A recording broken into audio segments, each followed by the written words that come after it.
Shalom saudara yang dikasihi Tuhan Yesus Kristus. Selamat pagi, selamat hari Minggu. Salam sejahtera buat saudara semua dimanapun saudara berada. Damai dan sukacita oleh Roh Kudus melimpah senantiasa dalam hati dan kehidupan saudara semua. Sebelum kita mendengarkan renungan firman Tuhan, mari sama-sama kita berdoa. Bapa kami yang di sorga, Bapa di dalam nama Tuhan kami Yesus Kristus, Tuhan yang baik, yang setia, yang mengasihi kami mengucap syukur untuk berkat penyertaan Tuhan di sepanjang malam hingga pagi hari ini. Kembali kami bangun pada saat ini dengan kekuatan, kesehatan, dan berkat Tuhan. Itu semua karena kemurahan-Mu. Terima kasih ya Tuhan. Saat ini kami mau mendengarkan sabda firman-Mu. Berbicaralah kepada setiap kami masing-masing secara pribadi. Urapi kami dan berikan kami pengertian untuk dapat memahami akan firman-Mu.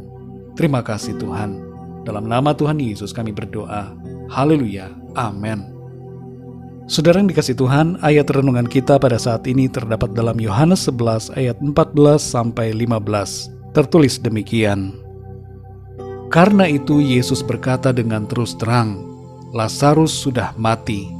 Tetapi syukurlah aku tidak hadir pada waktu itu, sebab demikian lebih baik bagimu, supaya kamu dapat belajar percaya. Marilah kita pergi sekarang kepadanya. Saudara yang dikasihi Tuhan, murid-murid pada waktu itu belum tahu bahwa Lazarus sudah mati. Tapi Yesus sudah tahu. Secara fisik ia tidak hadir di sana, namun secara roh ia hadir karena keilahiannya. Dan ia mengetahui apa yang telah terjadi pada Lazarus.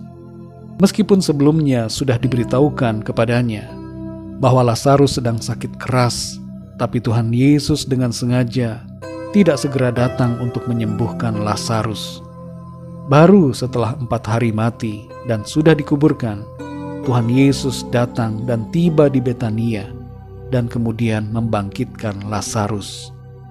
Peristiwa kebangkitan Lazarus merupakan salah satu mujizat yang sangat mengherankan yang dilakukan oleh Tuhan Yesus, sebab pembusukan yang terjadi pada tubuh Lazarus sama sekali tidak menghalangi kuasa Tuhan bekerja. Saudara yang dikasihi Tuhan, kita membaca dalam ayat 14 ini, Tuhan Yesus berkata, Lazarus sudah mati, tetapi syukurlah aku tidak hadir pada waktu itu, sebab demikian lebih baik bagimu, supaya kamu dapat belajar percaya. Marilah kita pergi sekarang kepadanya. Peristiwa kematian dan kebangkitan Lazarus ini, saudara, merupakan momen yang digunakan oleh Tuhan Yesus untuk mengajar para muridnya untuk percaya kepada Tuhan. Perhatikan saudara beberapa hal ini.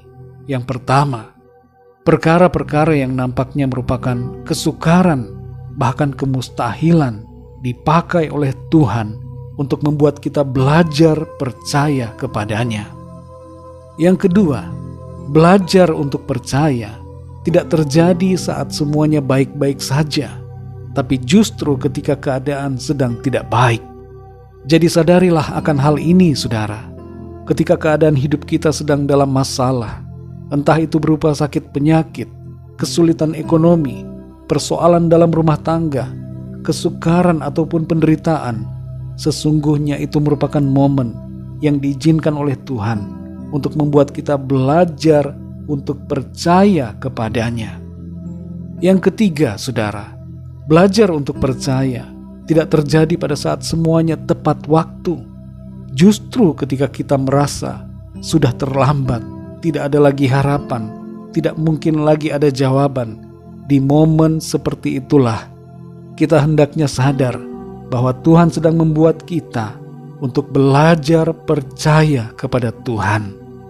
Yang keempat, saudara, ketika kita merasa sendirian dan seakan ditinggalkan Tuhan, seolah terjadi pembiaran, sadarilah saudara, bahwa sesungguhnya Tuhan tidak membiarkan kita.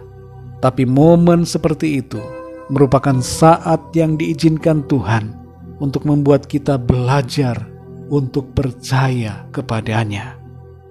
Saudara yang dikasihi Tuhan, dalam Yohanes 11 ayat 40 tertulis, jawab Yesus, bukankah sudah kukatakan kepadamu, jikalau engkau percaya, engkau akan melihat kemuliaan Allah? Percaya kepada Tuhan akan membuat kita melihat kemuliaan Tuhan terjadi dalam hidup kita. Mari saudara, belajar untuk percaya kepada Tuhan. Milikilah iman yang teguh kepadanya. Bersyukurlah dan sadarilah bahwa ketika keadaan nampak tidak baik, selalu ada harapan. Tuhan mau saudara dan saya belajar untuk percaya dengan sungguh-sungguh kepadanya, mengandalkan Dia dalam segala masalah dan persoalan kita. Ketika kita percaya, kita akan mengalami kuasa dan kemuliaan Tuhan. Mari kita berdoa saudara. Terima kasih Tuhan Yesus, kami mengucap syukur untuk firman-Mu yang sudah kami dengar pada saat ini. Kami boleh belajar dari firman-Mu, belajar dan mengerti bahwa ada saat-saat dalam hidup kami di mana Tuhan izinkan terjadi supaya kami belajar untuk percaya kepada-Mu. Seperti apa yang terjadi ketika Lazarus mati. Tuhan, Engkau membiarkan keadaan seolah tidak tertangani, seolah tidak ada lagi harapan. Tapi di saat seperti itu, ternyata Tuhan, Engkau mengajar agar murid-murid dan semua orang belajar percaya kepada-Mu. Terima kasih Tuhan, kami mengerti bahwa Tuhan tidak pernah membiarkan ketika keadaan nampaknya tidak ada harapan, ketika nampaknya semuanya sudah terlambat. Sebenarnya Tuhan, Engkau mau agar kami belajar percaya kepada-Mu. Tolong kami Tuhan, kuatkan kami yang lemah ini. Ajar kami untuk selalu bersandar kepada-Mu, tetap teguh dalam iman percaya kami kepada-Mu, setia dalam mengandalkan Tuhan, dan berharap kepada-Mu. Sampai pada waktu yang Tuhan tetapkan, kami melihat kemuliaan Tuhan terjadi dalam kehidupan kami. Terima kasih Tuhan, kuatkan iman kami selalu, supaya dalam perjalanan hidup kami di bumi ini, kami selalu mengasihi-Mu, kami tidak melenceng dari firman-Mu, kami tetap berharap dan senantiasa tekun ada di dalam kasih karunia-Mu. Terima kasih ya Tuhan. Pimpin kami di sepanjang hari ini, dalam segala aktivitas kami, tugas-tugas, pelayanan, dan semua yang kami lakukan. Biarlah dalam semuanya itu nama Tuhan senantiasa kami muliakan. Kami berdoa untuk setiap dari kami yang mendengarkan renungan pada hari ini, yang sedang dalam masalah, pergumulan, sakit penyakit. Jamah ya Tuhan, berikan kekuatan, berikan kesembuhan, mujizat pertolongan-Mu ya Tuhan dalam kehidupan setiap kami. Terima kasih ya Tuhan, kami percaya kami terima pertolongan, kami terima jawaban doa. Pertolongan-Mu tidak pernah terlambat, selalu tepat pada waktu-Mu, dan semuanya indah dalam rencana Tuhan. Terpujilah nama-Mu ya Bapa, hanya di dalam nama-Mu yang kudus, nama Tuhan Yesus Kristus, Tuhan dan Juru Selamat kami berdoa dan mengucap syukur. Haleluya, amin.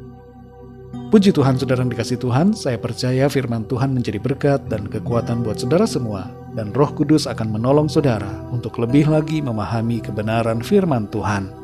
Tuhan Yesus memberkati saudara semua. Sampai jumpa dalam renungan yang berikutnya. Haleluya.